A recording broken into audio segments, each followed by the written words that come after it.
Olá, pessoal! Bem-vindo ao Mestre dos Mares, no episódio 2, sobre saúde mental na vida acadêmica e na quarentena. Meu nome é Paula Birocchi. Eu sou a Rafaela Nascimento e hoje a gente tem a presença ilustre de dois psicólogos para abordar esse tema que é muito importante e agora é tão necessitado nos dias atuais.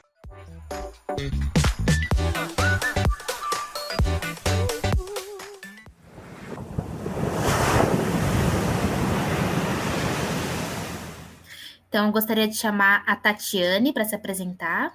Boa noite, Rafa. Boa noite, Paula. Eu sou a Tatiane Oliveira, eu sou psicóloga, sou graduada pela PUC Campinas. Eu sou pós-graduada em psicologia clínica e atualmente eu trabalho na área clínica. Eu atendo crianças, adolescentes e adultos a partir da abordagem comportamental e eu vou estar aqui hoje com vocês conversando um pouquinho, debatendo sobre esse tema que é tão relevante. Gostaria de chamar agora o Eduardo. Olá, bom dia, boa tarde, boa noite aos ouvintes do Mestre dos Mares. Eu sou Eduardo Kormanik, psicólogo, formado pela UFMG, tenho mestrado pela Universidade Federal de Juiz de Fora e onde eu atualmente curso também o doutorado. Atuo na área clínica também, atendendo especificamente adolescentes e adultos na abordagem existencial humanista. E estou muito feliz aqui de estar contribuindo de alguma maneira sobre essa temática tão importante, ainda mais agora na pandemia. Pois é, e alguns números, só para a gente se situar, pessoas da área acadêmica têm de 6 a 7 vezes mais chances de desenvolver depressão e ansiedade do que o resto da população. Isso foi publicado por um artigo da Nature.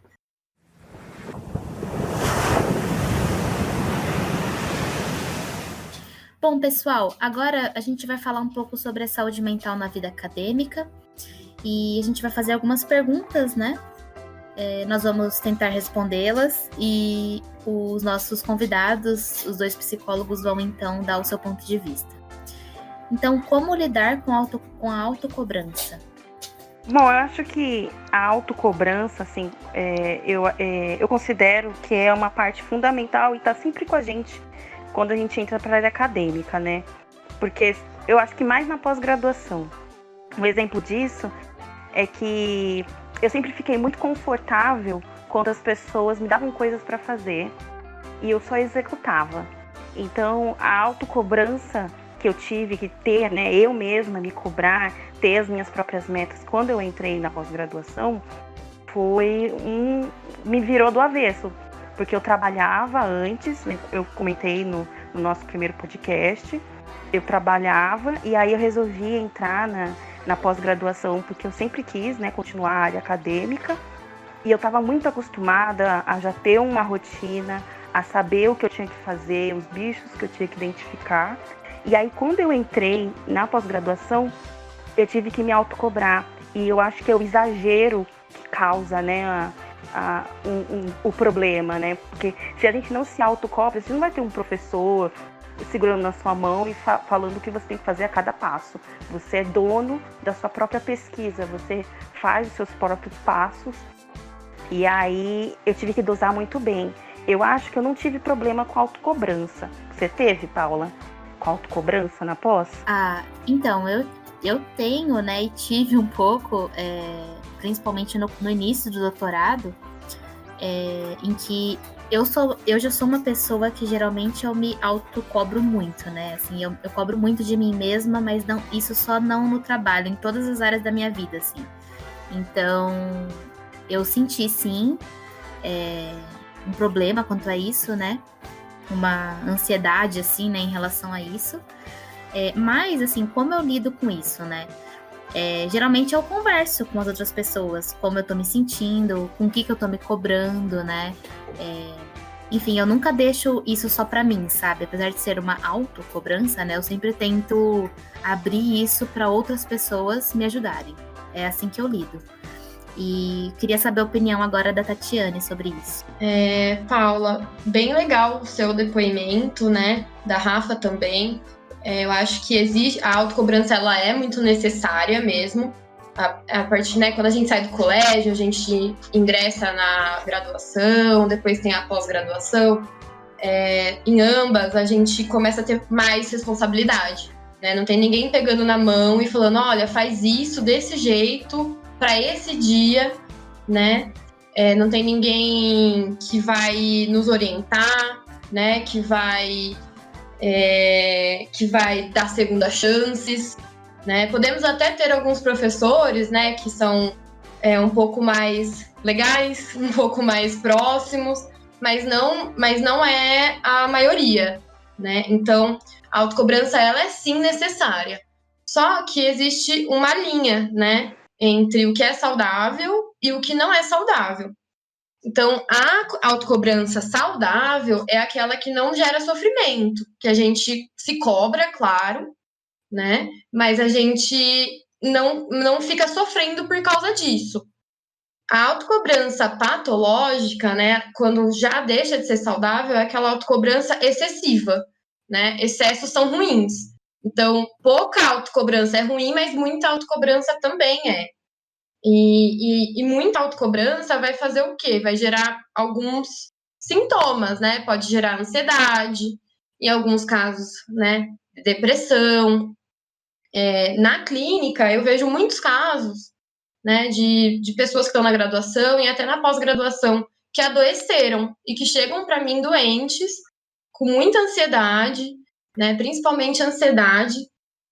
Outras chegam com depressão, mas na minha experiência profissional, a maior parte chega com a ansiedade muito aflorada, até porque a ansiedade ela serve para ser impulsionadora, né? Sem ansiedade a gente não vive, a gente precisa da ansiedade, mas chega num ponto, né, de autocobrança tão grande que a ansiedade acaba, né, a autocobrança fica excessiva e aí gera sintomas. E o que eu acho, assim, né, de como lidar com a autocobrança? Eu acho que a gente precisa diminuir expectativa, principalmente. Eu acho que as pessoas que se autocobram muito, elas têm expectativas muito elevadas, né, com relação a elas mesmas. Expectativa essa que pode ser que pode nem ser delas, né, que pode ter vindo de pais, né, ou da própria faculdade, da própria pressão dos professores. Então, eu acho que é bacana quando vocês perceberem que a autocobrança está muito alta, parar, né? Viver um pouco mais no aqui e no agora e vamos pensar um pouco no que eu estou fazendo, né? E parar de me comparar também, né? Porque eu acho que tem muita competitividade nesse meio. E aí, quando eu me comparo com o outro, né, a grama do vizinho sempre parece mais verde. E aí eu vou me cobrar cada vez mais, né? Então acho que a gente tem que parar e dar uma racionalizada, né? E olhar para os pontos que eu já conquistei, né? Acho que esse é o ponto chave. Acho que a autocobrança ela vem muito porque a gente acaba deixando de enxergar o que a gente já fez e fica se preocupando só com o que a gente ainda não fez. Mas a gente muito provavelmente já fez muita coisa, né? E olhando para isso, eu acho que a gente consegue dar uma racionalizada, voltar para um pensamento mais lógico e conseguir diminuir essa autocobrança e os sintomas que ela pode ocasionar. E você, Eduardo, qual é a sua opinião sobre isso? Olha, eu concordo em tudo que a Tatiane comentou. Só queria dar talvez um panorama mais de quem também vive dentro da pós, né? A Tatiane colocou bem aí que no final da vida escolar ali a gente entra no mundo de trabalho, né? Quase sempre as pessoas estão na cidade, estão buscando alguma qualificação para o trabalho e se deparam com um mundo pouco estruturado no sentido que exige que as pessoas sejam mais autônomas, né? O mercado de trabalho, de maneira geral, não é igual à escola que você tem que um horário para cumprir, tarefas para realizar, provas, etc., né? O mundo, digamos, fora desse ambiente, é um mundo que exige. Isso que a gente está chamando aqui de autocobrança, a gente pode também pensar em termos de autonomia, que seria a maneira positiva de olhar para essa questão, né? A autocobrança seria algo no sentido de uma exigência exacerbada, exagerada sobre si mesmo, e a autonomia seria a capacidade de lidar de uma maneira responsável, né, com as tarefas do dia a dia, de maneira geral, mas principalmente com isso que a Tatiane colocou muito bem, essa ideia de lidar com as expectativas, né? É necessário ter bastante maturidade para lidar com isso. E no ambiente da pós-graduação, é um ambiente muito isolado, né? Um trabalho muito solitário, muitas vezes, né? Especificamente nessa fase do doutorado, né? O mestrado talvez seja uma fase que a gente ainda consegue ter mais contato com outras pessoas. Mas o doutorado ali, em média, 4 anos, a gente vive muito isolado, né? Estou vivendo isso muito na pandemia, que é essa questão de ter que pesquisar à distância, de vez em quando. Hoje em dia, até que tem bastantes encontros virtuais, a gente consegue se relacionar um pouco. Mas ainda é um trabalho muito isolado, né? Muito feito de uma maneira muito individualizada. Isso, por um lado, tem, academicamente falando, tem suas vantagens, porque a gente constrói algo próprio, mas é muito exigente, né? Nós, de maneira geral, nós não estamos habituados a pensarmos ou agirmos sozinhos. Isso nem é bom, né? Isso não é natural. Eu acho que esse número, essa métrica, né, essa estatística a respeito da vida acadêmica, ela demonstra isso, né? Quanto a gente precisa de contato com pessoas, isso é muito importante, inclusive, para a nossa produtividade, né?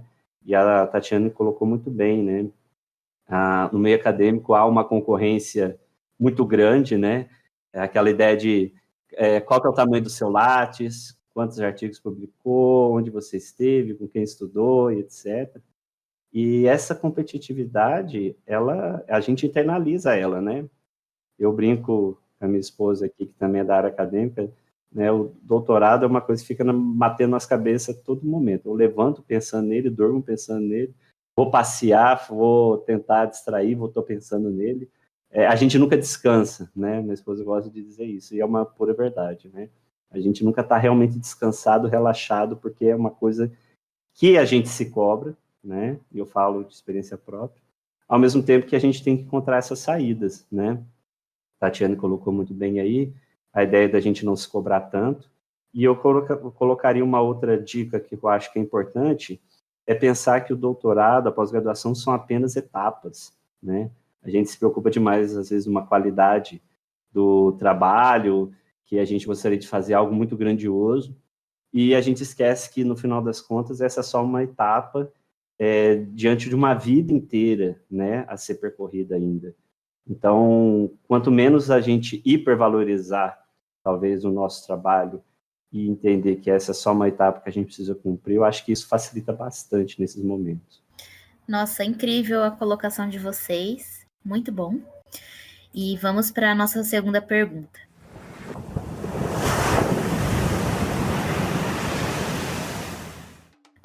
Como lidar com as pressões externas? Rafa, você quer começar?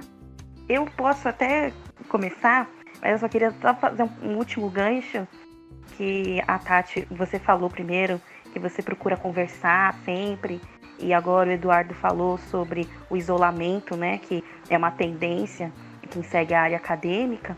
Então, gente, valoriza o cafezinho, sabe? Faz aquela pausa, conversa com seu colega. Eu acho que a gente tem, eu e a Paula, a gente tem a sorte de ter um ambiente de trabalho físico, né, quando a gente está trabalhando fisicamente no laboratório, em que a gente consegue parar e conversar. O nosso orientador também para e conversa sobre coisas fora da área acadêmica, né, tipo o seriado que você viu, o livro ou a notícia, e fala de um vídeo, uma piada. E eu acho que é muito bom você manter essas conversas. Às vezes eu não tô nem com saco, paciência para sair, eu tô super focada no que eu tô fazendo ali agora, trabalhando. Aí a Paulinha olha para mim e fala assim: vamos ali tomar um café na lanchonete? Aí eu, vamos. A gente sai, vê os outros alunos, conversa. 20 minutinhos, eu acho que mantém um pouco a nossa... Sobre as pressões, né? Concorda, né, Paulinha? É muito necessário. Concordo super. Inclusive, eu só queria fazer um comentário que, em relação a essa pausa, é importante até a gente fazer pausa agora na quarentena mesmo, né? Estando... A gente faz isso, né, Paulinha? Sim. Então, assim, por exemplo, marcar um café online com o pessoal, ou só você mesmo, só fazer uma pausa, ir ali na cozinha, fazer um cafezinho rápido, sabe, de 15 minutos, assim. E sobre as pressões, né? Como eu comentei, a gente tem sorte de ter um ambiente para trabalhar, né? Quando a gente estava indo presencialmente ao laboratório, saudável, né? Porque conversando com outros alunos, e nem todo mundo tem a mesma experiência que a nossa, como são tóxicos alguns ambientes. Então, tem orientador que é carrasco, né? E não é tipo uma história isolada, as histórias se repetem. E a pessoa que está ali para te ajudar e para te orientar é a primeira a te terrorizar. Graças a Deus, nem eu nem a Paula, eu ponho a Paula nessa história, a gente tem uma super sorte, né, de ter encontrado um profissional que consiga nos orientar de uma maneira humana, né? E fora, tipo, eu acho que essa é uma das primeiras pressões externas, né? Ou o seu orientador, orientadora, te pressiona ao extremo, fazendo você questionar se está no lugar certo ou não, né? Segunda pressão, eu acho que é das pessoas que sabem que você está fazendo um curso. Então sempre vem alguém, não é na maldade, mas sempre aparece alguém que fala, e aí? E o doutorado? E o mestrado? E assim, são perguntas aleatórias, expectativas de outras pessoas que dá uma pequena incrementada nessa pressão. A pressão familiar, eu também tenho sorte de não ter esse tipo de pressão, né? De a pessoa da família querendo saber, né, se está valendo a pena, Então, isso também põe dúvidas na sua cabeça. Quando eu saí do mestrado e pensei em fazer o doutorado, a primeira coisa que eu pensei foi, eu vou ter saúde mental suficiente para encarar um doutorado? Porque o mestrado quase me arrasou. Eu tive crise de ansiedade antes de prova, pós-prova, antes de defender, imprimindo o trabalho, eu tive crise de ansiedade. Então, eu acho que a gente tem que ter sorte e, na verdade, a gente perceber os ambientes tóxicos que a gente está, né, inserido. O que você acha, Paula, disso tudo? Eu concordo, Rafa, com o seu ponto. Realmente, eu acho que a gente tem muita sorte, né, em relação a isso. Assim, como experiência pessoal, eu não sofri muitas pressões externas, assim, né? Também sempre tive apoio da minha família e em relação ao doutorado e ao mestrado, assim, não consigo pensar numa situação, assim, agora que eu tive uma pressão externa muito grande, sabe? Então, acho que os nossos convidados... A principal pressão é você. Você mesma faz a sua própria pressão. Exatamente. E queria saber a opinião da Tatiane e depois a do Eduardo sobre o assunto. Paula e Rafa, eu acredito que mestrado, doutorado, né, essas pós-graduações tem muitos fatores, né, estressores. Tanto vai do professor, né, o orientador, que às vezes é carrasco, que nem a Rafa falou, que não é nem um pouco empático, nem um pouco humano, e exerce uma pressão exacerbada em cima do aluno. Tem também as provas, né, ou esses testes, as próprias dificuldades da própria pesquisa, né, que a gente sabe que todo mundo vai ter, porque se fosse fácil, todo mundo faria. Então, são fatores estressores e que a gente não controla, né? Então, tudo isso vai gerar muito sofrimento mesmo, né? Então, o que a gente não controla, o que está saindo do nosso controle, é desconfortável. E quando a gente está numa situação em que o nosso orientador, que deveria nos ajudar, né, que é uma pessoa que teoricamente passou por isso também e deveria ter um pouquinho mais de empatia e nos ajudar a passar por isso de uma forma mais leve, às vezes é a pessoa que vai lá e coloca mais pressão ainda, né? Eu acho que o que a gente tem que fazer é muito identificar o que é nosso e o que é do outro. Existem muitas expectativas ao nosso redor, tanto de familiares quanto do nosso orientador, né? Mas a gente tem que entender qual é a nossa expectativa, né? A gente tem que entender o que é nosso e o que é do outro. Quando a gente faz essa autorreflexão, e às vezes a gente não consegue fazer essa autorreflexão sozinho, às vezes a gente precisa de ajuda, seja procurando outra pessoa, né? No caso da Paula e da Rafa, que são amigas e que estão passando pelas mesmas situações, né? Eu acho que outras pessoas fazerem o mesmo, procurarem outras pessoas que estão passando por situações semelhantes e trocar uma ideia, né? E se isso não resolver, procurar uma ajuda profissional, né? Porque, sim, o mestrado e o doutorado, essa vida acadêmica em si já tem fatores de risco, né? Que vão aumentar a ansiedade, podem ser precursoras aí de transtornos psicológicos. Então, a gente tem que tomar muito cuidado. Então, assim, se vocês estão vendo que é uma coisa que está saindo do controle de vocês, tô tendo muita ansiedade, tô tendo muita crise de ansiedade, tô muito fadigada, né? Tô sem vontade mesmo, a pressão tá demais, procurem ajuda profissional, né? E procurem fazer essa autorreflexão também. O que é meu? Né? O que eu quero e o que o outro quer. Eu tenho que me importar com o que eu quero, não com o que o outro quer. E você, Eduardo? Bem, eu tenho a acrescentar, acho que pouca coisa, mas eu vou ressaltar aqui, eu acho que essa importância dessa pausa para o cafezinho é muito, muito importante. E aí eu vou extrapolar dentro da área acadêmica, né? A gente conseguir entender que a gente não precisa produzir o tempo todo, né? E essa importância do ócio, que hoje em dia é muito mal falado, né? A gente tem exemplos, né, ou contra-exemplos, né, nesse sentido, de, olha, enquanto você está dormindo, tem alguém lá que está estudando, está querendo a tua vaga, né? Essa coisa de uma certa pressão, né, que é o tema desse tópico, que a gente vive desde a escola, desde o vestibular, né, passando pela faculdade, e eu acho que na academia isso fica tão explícito, e ao mesmo tempo implícito, né? Porque não tem ninguém ali te cobrando, mas os exemplos são sempre esses, né? Olha, fulano tá fazendo pós-graduação não sei onde, tá fazendo pós-doc lá não sei onde. Ah, ciclano já sabe 3 línguas, fulano publicou assim, assado, e etc, né? E aí fica aquela competição velada que vai se transformando nessa autocobrança, como a gente estava dizendo.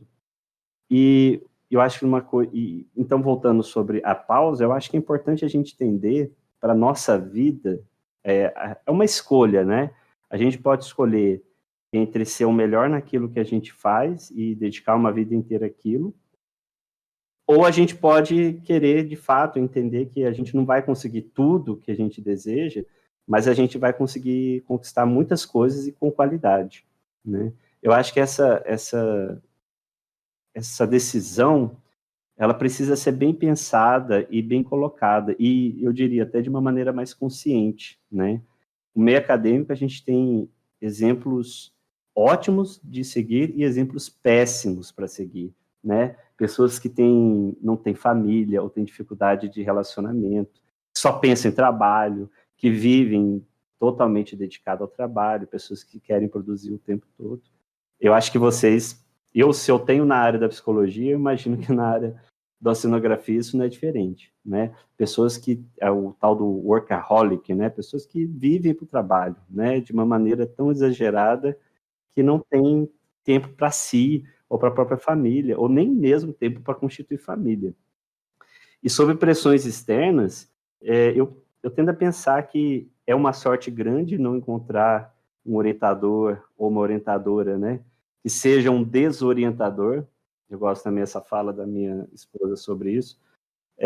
Tem muitos desorientadores, né? Que ao invés de ajudar, eles só aumentam essa carga de cobrança. E ter colegas também, a gente tem que procurar colegas que, dentro da área acadêmica, que nos ajudem, né? Que compartilhem do nosso mesmo tipo de pensamento, a nossa mesma maneira de ser. Tem colegas que nos colocam para baixo pela maneira como eles se põem, como eles querem te cobrar, querem te perguntar, e aí, como anda a tese? E aí, você já escreveu quanto? E aí, você já qualificou? Aquela cobrança que você vê que é tóxica, né? A pessoa está reproduzindo em cima da gente uma cobrança que ela tem em si. E aí, eu penso que a gente não pode cair nessa pegadinha. E sair desse discurso que de novo, eu vou repetir, né? nosso trabalho, aquilo que a gente produz, a nossa tese, nosso artigo, não tem que ser perfeito, né? A gente tem uma vida inteira para produzir e rever nosso trabalho, e essa etapa da pós, do mestrado ou doutorado, é apenas uma das etapas da área acadêmica, e ela não tem que ser super valorizada a ponto de nos colocar para baixo. Acho que isso é um aspecto muito importante, que a gente vai voltar aqui várias vezes, que é pensar a pós como uma etapa, sim, precisa ser bem feita, mas que a vida continua depois da defesa, né? E acho que isso é uma coisa que a gente tem que estar sempre lembrando o tempo todo. Muito bom, Eduardo.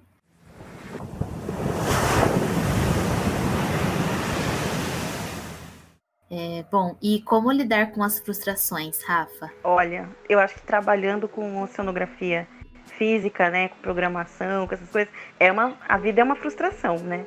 Ou o código dá errado, ou a internet cai, ou alguém desliga seu computador, ou alguém alugou o livro, pegou emprestado o livro na biblioteca que você quer, a tese que você quer pegar não tá lá. Então, eu acho que assim, eu falei da oceanografia física porque é a nossa área, mas a vida é uma frustração, né? Quando os planos não ocorrem do jeito que tem que ocorrer, o cronograma não tá certinho, a gente já fica frustrado. Eu tava aqui tentando pensar de como eu extravaso, né? Quando eu morava em Santos e quando eu trabalhava num lugar que eu não considero nada bom, né? O lugar que eu trabalhava, eu saía do trabalho e ia pro Maracatu. Batia tambor, extravasava toda a minha energia. Quando eu fui para São Paulo para fazer o mestrado, eu acho que a minha frustração, né, eu extravasava. Eu lembro depois das provas de DFG, né, de dinâmica de fluidos geofísico, eu saía com os colegas e a gente sentava no bar, chorava, comentava que foi mal na prova, tomava um litrão, né, e era assim que a gente extravasava, a gente fazia piada da nossa própria frustração, né, mas eu acho que eu não tenho nada fixo que eu lide com a frustração. Eu acho que eu tento levar na esportiva. Às vezes dá certo, às vezes não dá, mas eu tento. E você, Paulinha? Eu acho que levar na esportiva parece uma boa tática. Eu sempre também tento olhar pelo lado positivo, né? Por mais que aquilo doa, né? Por mais sofrido que seja aquilo, eu sempre tento tento sempre enxergar o lado positivo daquilo, né? E, bom, mesma coisa em relação à frustração, mesma coisa que eu faço na autocobrança. Quando eu sinto que eu tô, né, muito ansiosa ou aquilo me frustrou demais, eu tento compartilhar isso com os meus amigos, com os meus familiares, tudo, pra, né, dar uma extravasada mesmo. E claro, né, sempre procurar fazer outras coisas, né, como a Rafa falou do maracatu, eu pratico rugby, por exemplo, então eu tento sempre né, assim, fazer alguma coisa pra preencher, né, pra me ajudar e pra distrair mesmo, né, pra distrair, assim, quando alguma coisa não dá certo e você sai do laboratório, assim, pensando naquilo, né, nossa, isso não deu certo. Você tem que pensar, não, amanhã eu vou conseguir, entendeu? Hoje eu não consegui, mas amanhã é um novo dia, eu vou conseguir. E geralmente dá certo. Então, essa... geralmente funciona, geralmente funciona. Então, assim, não precisa sofrer muito, sabe? Né? Essa é a minha opinião. E você, Tatiane? Eu achei muito legal que você e a Rafa falaram, Paula, de que a gente tem que partir do pressuposto mesmo de que a vida é uma frustração, né? É uma sucessão de frustrações. E é isso mesmo, a vida não é fácil, a vida não é mole, né? E a gente tem que naturalizar as frustrações, né? Todo mundo passa por frustrações e todo mundo vai continuar passando até a morte. Então a gente tem que naturalizar. Tudo bem a gente se frustrar, tudo bem não dar certo alguma coisa. Algumas coisas têm que não dar certo para que outras possam dar, né? Então às vezes uma coisa não dá certo para que uma melhora aconteça. Parece clichê, mas é muito verdadeiro. Às vezes uma coisa que a gente planejou na nossa cabeça de um jeito não sai do jeito que a gente queria, porque sai de um jeito muito melhor. Né? E sai de um jeito melhor como? Não dando certo alguma coisa que a gente planejou. Então a gente tem que ter essa flexibilidade também, né? Naturalizar um pouco a frustração, naturalizar um pouco que a gente não tem controle sobre tudo e não vamos ter, né? Nunca vamos ter controle 100% das coisas. Então a gente tem que naturalizar. Eu acho que é um bom ponto mesmo esse de tentar compensar de alguma forma, né? Expulsar essa energia, porque a frustração ela gera o quê? Ela gera raiva, ela gera ansiedade, ela gera sentimentos negativos, e esses sentimentos negativos ficam na gente, né? E o sentimento negativo vai fazer mal para quem? Para quem tá sentindo. Então a gente tem que ter uma forma de extravasar mesmo. Desabafar com um colega, que nem a Paula falou, ou fazer alguma coisa, algum exercício físico, né, que vá extravasar mesmo, alguma luta, alguma coisa nesse sentido, né, pra gente tirar essa raiva fora e conseguir, né, no outro dia tá com a cabeça mais tranquila, e focar mais nas soluções, né, e não em problematizar mais ainda. E você, Eduardo, qual que é a sua opinião? Bem, não é nada diferente, como eu já estou habituando a fazer aqui, só estou acrescentando o que vocês já estão falando. É uma coisa que eu pensei aqui, né, sobre a questão da vida ser uma eterna frustração. Eu acho que mais do que uma eterna frustração é um aprender a lidar com a frustração, né? A gente precisa criar maneiras de lidar com a frustração e maneiras de incorporar. Acho que a Tatiana colocou alguma coisa nesse sentido também, compreender que ela faz parte, né? Uma coisa que eu sempre repito também é que a frustração ela é diretamente proporcional à nossa expectativa, né? Então, quanto mais energia a gente põe, mais esperança, vontade de que algo dê certo, a chance da gente se frustrar acaba sendo cada vez maior, né? Então, isso significa que a maneira como a gente espera que determinado, pensando aqui na área acadêmica, né, procedimento, experimento que a gente vai fazer dê certo, quanto mais a gente espera isso, maior é a chance da gente se frustrar, né? Então, a gente tem que entender, né, academicamente falando, que a ciência ela é construída muito mais por erros do que por acertos, né? Nenhum bom cientista, né, ou alguém, e eu não estou falando aqui que produziu muito, né? Estou falando de descobertas mais significativas, né? Elas surgem depois de muitos erros, né? Depois de muitas tentativas. E não significa que que para nossa realização a gente tem que descobrir uma coisa muito grande, uma coisa muito inovadora, né? A gente, voltando ainda sobre aquela questão das comparações, né? Quanto mais a gente se compara, eu acho que maior aumenta a chance da gente sofrer, da gente se sentir mal, né? Porque a gente está usando como referência sempre o outro e nunca e pouco a si mesmo, né? Tatiane colocou isso lá atrás, eu acho que isso é importante retomar sempre. A gente separar o que é nosso, o que é do outro, né? As expectativas, quando a gente usa as expectativas e o referencial que o outro normalmente adota, a gente tem uma possibilidade de se frustrar muito maior. Agora, quando eu coloco metas mais próximas, né, que são mais coerentes com a minha vida, minha realidade, que são mais palpáveis, né? Então a chance de eu me frustrar é bem menor, porque isso não significa que a gente tem que esperar menos, significa que a gente tem que ser realista, né? E realista significa pensar paulatinamente, ou seja, pequenos passos para conseguir metas maiores. Ainda sobre o que vocês já colocaram, né? A Paulinha, agora eu já chamei de Paulinha, né? Não sei se vai ter que editar essa parte. A Paula. Não, mas... Nós somos companheiros do rugby e eu acho que é um momento ótimo para extravasar mesmo. Eu tenho colegas no rugby de diversos, formações, né? Ali são professores, tem gente ali que é pedreiro, tem gente ali que é jovem, tem gente ali que é mais velho, pai, né, de família, e é onde a gente se encontra, onde a gente se reúne, né? O esporte ali, especialmente o rugby, vão ter que criar um episódio só sobre o rugby, talvez, aqui, né? Mas o rugby, ele é particularmente um esporte onde a gente consegue, de fato, extravasar e manter um tipo de relacionamento muito saudável entre as pessoas, né?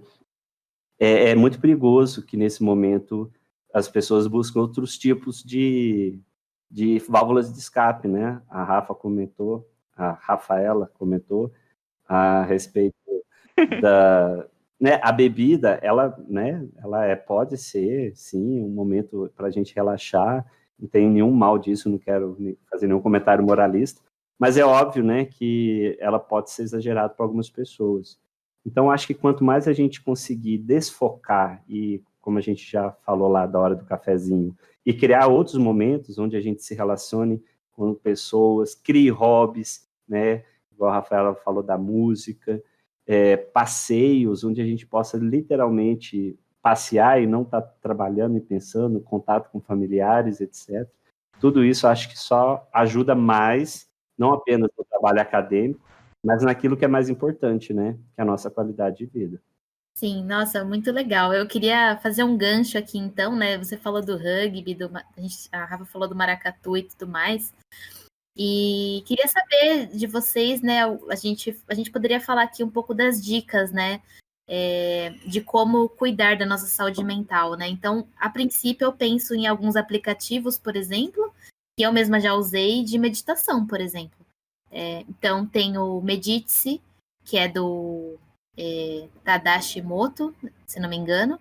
Ele é um monge super famoso, tem até Instagram e tudo mais, e todo dia ele faz meditação.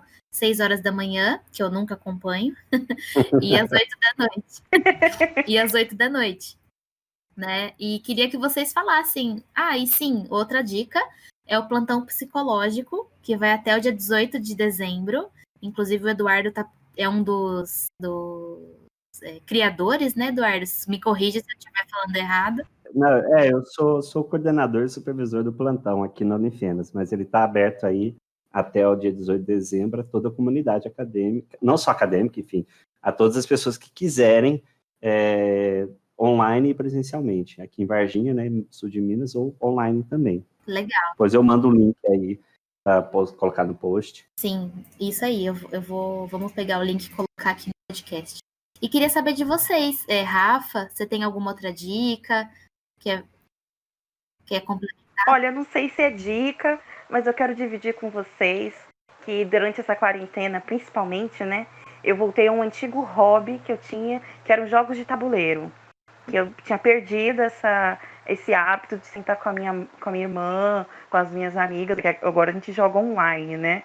Tem acho que é Gartic, que é jogo de imagem e ação. Normalmente você escolhe um tema, você faz uma sala, você entra nessa sala, aí você tem que desenhar, o tema é filme. E aí o site te dá, Titanic, aí você começa a desenhar. E as pessoas têm que adivinhar o filme que é. Então, é tipo uma imagem e ação online. Mas sobre os jogos de tabuleiro, eu resgatei isso. Então, eu comprei alguns jogos de tabuleiro online e comecei a jogar vários jogos. Tem muitos jogos que não são competitivos, que eles são colaborativos. E eu acho que isso é essencial para quem está fazendo quarentena com um monte de gente em casa, para ninguém ficar brigado. Tipo, jogar War e ninguém se falar por 6 dias. Não, tem jogos que dá para jogar junto, vencer junto ou perder junto. É bem legal também. Legal. E você, Tati? Eu acho que, assim, o que a gente está falando sobre reforçadores, né? Na terapia comportamental, a gente fala sobre reforçadores, que são coisas que fazem a gente se sentir bem, que geram prazer, né? Então, inclusive nessa quarentena, né, a gente perdeu vários reforçadores, que é o que a gente estava falando sobre o cafezinho, de poder ir numa padaria, né, interação social, a gente perdeu, assim, quase que total, né? Então, a gente precisa encontrar novos reforçadores. Então, algumas dicas, né, eu sempre falo para os meus pacientes da clínica, é o exercício aeróbico, principalmente, porque tem estudos muito recentes que mostram e tem que ser o exercício aeróbico, que 2h30 de exercício aeróbico por semana, esse exercício vai funcionar como antidepressivo natural. Vai liberar a serotonina, né, que é um neurotransmissor relacionado com a felicidade, bem-estar. A endorfina também, que é um hormônio que está relacionado à qualidade de vida e bem-estar também. Então, o exercício, além dele ter essa função aí de liberar raiva, sentimentos negativos, ele também vai ter essa função de antidepressivo natural, né? Meditação também eu acho muito legal, porque a meditação ela faz a gente focar um pouco no nosso corpo, ter uma consciência corporal, né? Focar mais no momento presente, que é uma coisa que hoje em dia a gente faz pouquíssimo. A gente está sempre vivendo muito no futuro, o que eu vou fazer, o que eu tenho que fazer. Né? É muito difícil hoje em dia a gente conseguir se desligar, né? Eu acho que é um dos problemas maiores, assim, até eu tenho. Eu mesma cuido da minha agenda, por exemplo, então eu chego em casa, eu ainda vou ver a agenda. Assim, eu tenho uma dificuldade enorme de me desligar também. E eu acho que a meditação, yoga, por exemplo, também, que dá uma consciência corporal muito legal, trabalha muito com respiração também. Dica de respiração também, respiração diafragmática, se vocês colocarem no Google, tem instruções. É uma técnica de relaxamento muito legal. Ela é muito boa, até para quem está tendo crise de ansiedade. Ela faz entrar mais oxigênio e sair mais gás carbônico, né? E isso gera esse sentimento, né? Essa sensação de relaxamento. E aumentar os hobbies, né? Artesanato, jogos, que nem a Rafa falou. Acho que hobbies no geral a gente tem que ter, é saudável, precisa. E claro, né, gente, a psicoterapia. Eu acho que falar, né, a fala em si já é terapêutica, né? Botar para fora, se ouvir, já é terapêutico. Então, eu acho que são essas as dicas que eu tenho para dar. E você, Eduardo, quais são suas dicas? Então, eu acho que, além de tudo isso que já foi colocado, vocês colocaram muito bem, a Tatiane colocou exercício físico, eu acho que é essencial, principalmente nessa pandemia, que a gente está tendo menos acesso a academias, outros tipos mais habituais, né, de se exercitar.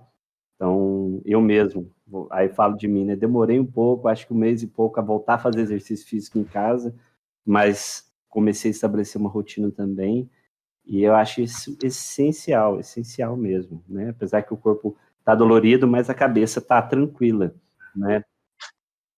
E eu tenho tentado também voltar a praticar meditação, que é uma coisa que eu fazia antes, né? Eu tenho um passado meio religioso, então isso talvez até ajude um pouco nesse sentido, a buscar. Mas eu tenho acompanhado, eu desconheço de fato os aplicativos, mas conheço muita gente que usa e gosta muito, e eu acho muito legal que isso tenha conseguido atingir um público maior, porque na minha experiência, né, assim como a Tatiana colocou, a meditação, além da consciência corporal, ela ajuda a tomar uma autoconsciência maior sobre nós mesmos, né? Sobre o que a gente gosta, o que a gente não gosta, o que é importante, o que não é importante. A gente consegue estabelecer prioridades, né? E essa importância da consciência mais alongada, digamos assim, a gente faz com que a gente não caia, talvez, em algumas rotinas que nos fazem mal sem a gente perceber, né? Então, se a gente está acostumado a relações não muito saudáveis, né, a gente começa a notar ali de uma maneira um pouco mais consciente, né, aquele mal que a gente se provoca e aquele mal que a gente também perpetua, né? Eu sei que não é o foco aqui, né? Mas a gente está sempre se relacionando, né? Seja lá com colegas da pós, ou colegas de trabalho, ou familiares, ou pessoas de relacionamento afetivo mais próximo. E são nesses pequenos detalhes que a gente pode ir melhorando cada vez mais a nossa vida, né? Desde que a gente se torne consciente do que nos causa mal, né? Então, não vejo como algo ruim, meditação, pelo contrário, né? Eu acho que a terapia é mais um desses elementos que auxilia nesse processo, e aí eu vou endossar aqui com uma visão da psicologia humanista, né?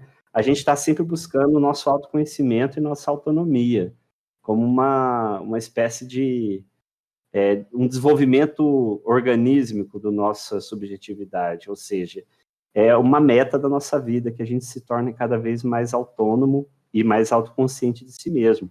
E para isso é importante que a gente preste atenção nesses detalhes cotidianos que normalmente passam despercebidos, né? E aí, é claro, o hobby, isso tudo que a gente colocou, os esportes, ajudam mais a gente, inclusive, ser mais produtivo, né? Eu acho que um equilíbrio entre produtividade e o descanso é essencial. Então, assim, outras dicas importantes, a Tatiana lembrou, né? Ter uma agenda e ter um controle, eu acho que é importante. Ou seja, colocar em termos numéricos, né? Se eu gasto ali 8 horas por dia tentando produzir, então eu vou ter que ter pelo menos um terço, a metade disso, para eu poder descansar e me dedicar só a mim mesmo, né? Sem pensar, e aí conseguir desligar, ou pelo menos tentar desligar só do trabalho. E eu acho que buscando esse equilíbrio é melhor para nós e para quem está ao nosso redor, inclusive.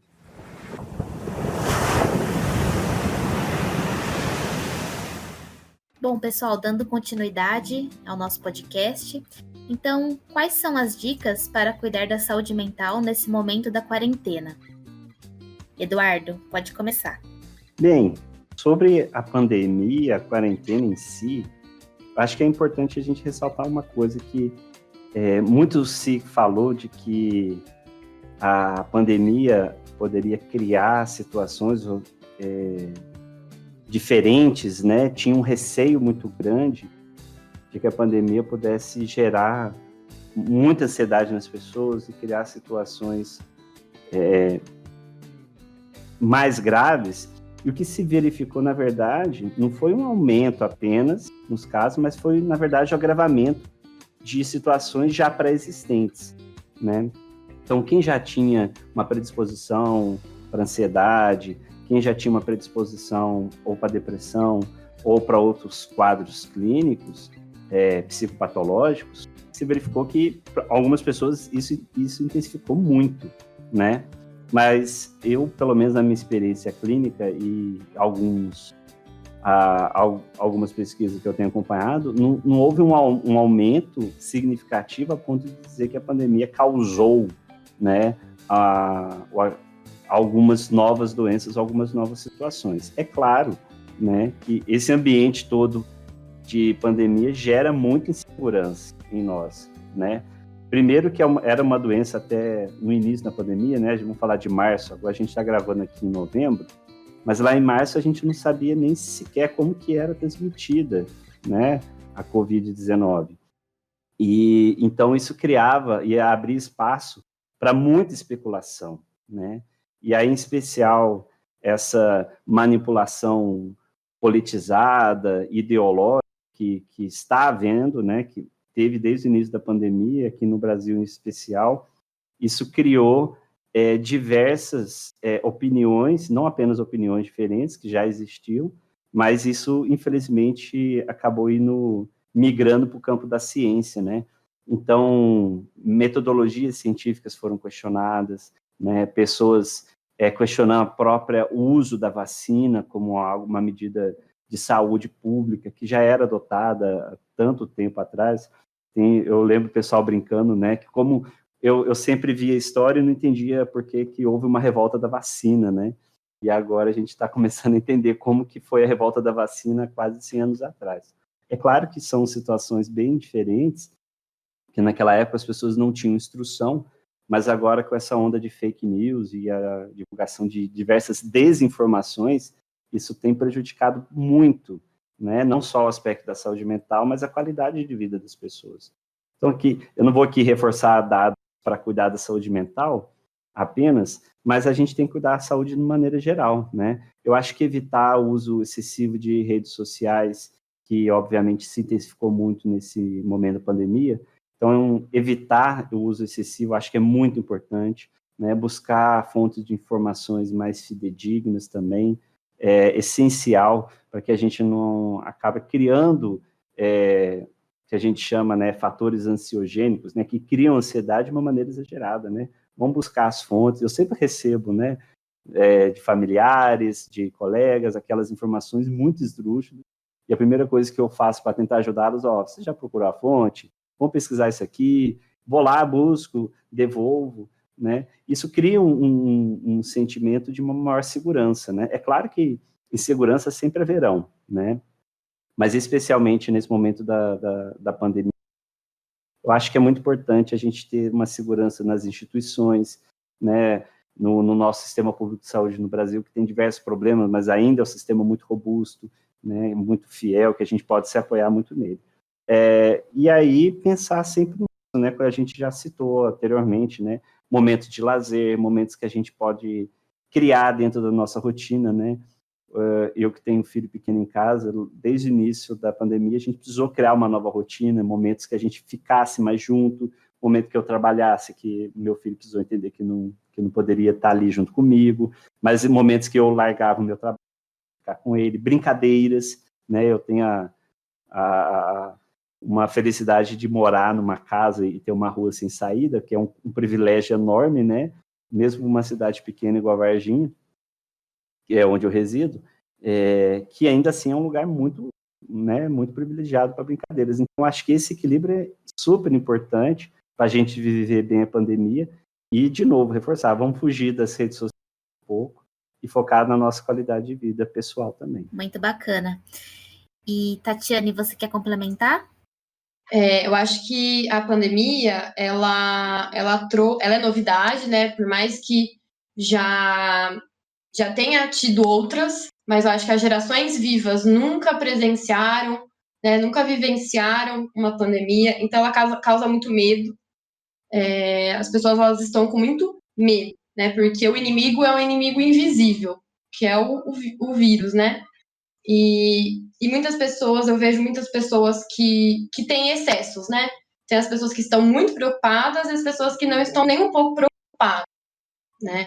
E ambas eu vejo mecanismos de defesa, né? Então, a pessoa que está muito preocupada com a integridade física, medo de morrer, dos entes queridos morrerem. A pessoa que desligou, né? Que não está nem um pouco preocupada, também é um mecanismo de defesa, né? Ela está negando o vírus. Por quê? Porque o vírus atrapalha a vida, né? Como eu já falei nos outros tópicos, a gente deixou de ter acesso a vários reforçadores.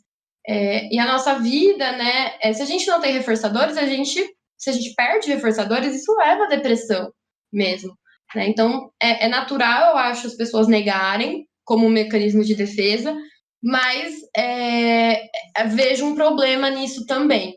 Né? Eu acho que eu sempre falo, excessos são ruins, então a gente tem que ficar sempre com meio termo, equilíbrio, né? Porque ao mesmo tempo que, óbvio que a gente não precisa pensar em coronavírus o tempo todo, a gente também não pode negar, né? A gente também tem que prezar pela nossa saúde.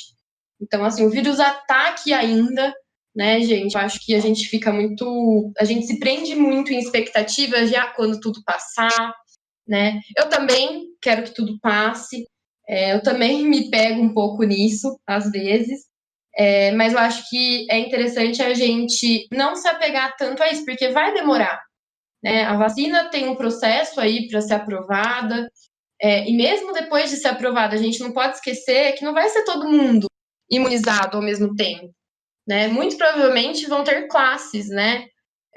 Pessoas que vão ser imunizadas primeiro, muito provavelmente profissionais de saúde, depois idosos, pessoas com comorbidades, enfim. Então, a gente tem que tomar cuidado, né? E mesmo quando a vacina sair, não vai mudar totalmente, né? Não vai voltar ao que era. Então, a gente tem que, mais uma vez, falando aí de expectativa, tentar baixar um pouquinho. Então, gente, de dicas, assim, que eu posso dizer é tudo aquilo que eu falei também, de exercício, meditação, yoga, terapia, se vocês estiverem tendo sintomas. Concordo muito com o Eduardo, né? Ótima fala dele, no sentido de que pessoas que já tinham problemas, né, predisposições, estão desenvolvendo um agravamento aí dos transtornos. E eu vejo muitos, né, até pacientes na clínica que antes tinham sintomas leves e agora estão com sintomas bem mais agravados, pessoas que estão entrando com medicação. Eu tenho parceria com uma psiquiatra e ela mesma falou que ela não está diminuindo medicação nesse momento, só está introduzindo ou mantendo. Né? Então, a gente vê aí que realmente é um momento complicado para a saúde mental. Mas é isso, gente, focar em reforçadores, né? Então, encontrem novos reforçadores, hobbies, coisas que vocês gostam de fazer, interação social. Eu sei que, assim, a convivência, né, a hiperconvivência nesse momento de isolamento está sendo um fator aí estressor também, né? Então, como a Rafa mesma falou, tentar fazer coisas com as pessoas que estão dentro da sua casa, né? E que não vai gerar atrito. Jogos, né?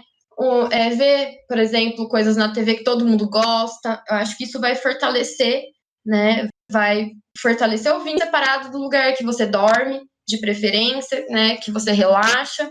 É mais ou menos isso, gente. E assim, vamos nos cuidar, né? O vírus não foi embora. Temos que continuar com as medidas preventivas. Eu acho que é isso. Queria agradecer a Paula e a Rafa pelo convite. Foi um prazer estar com vocês hoje. Eu não sei quanto a vocês, né, que estão nos ouvindo, né, nossos ouvintes, mas eu passaria um dia inteiro ouvindo vocês. Foi muito bom essa conversa foi muito boa, foi gostosa. Eu aprendi muitas coisas que a Tati falou, como pensar nas coisas positivas que você já fez, as coisas que o Eduardo falou sobre modos de se desvencilhar das redes sociais, que realmente estão sendo um antro de coisas tóxicas. Então eu queria agradecer muito a presença de vocês dois. Vocês são sempre muito bem-vindos aqui ao nosso cantinho do Mestre dos Mares. E obrigada a todos vocês que escutaram a gente hoje, né, nesse podcast especial. Quero agradecer também o convite e me colocar à disposição. É muito, muito importante, sempre muito bom falar de saúde mental. E vida longa, Mestre dos Mares.